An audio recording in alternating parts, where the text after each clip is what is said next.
Els controladors aeris segueixen ferms en la decisió de convocar una vaga si el ministre de Foment no s'asseu a la taula de negociació. Encara sense data, però amb les vacances d'estiu de molts viatgers a l'aire, els controladors confien que José Blanco canviï la seva actitud.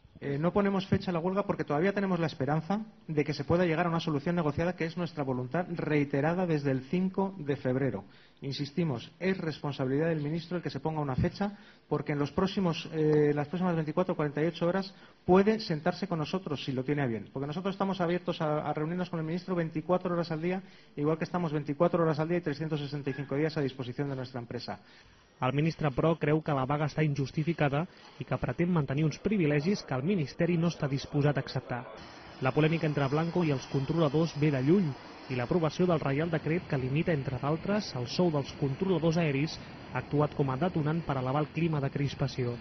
Sense anar més lluny, en l'últim mes les baixes laborals dels controladors s'han disparat, especialment a l'aeroport de Barcelona.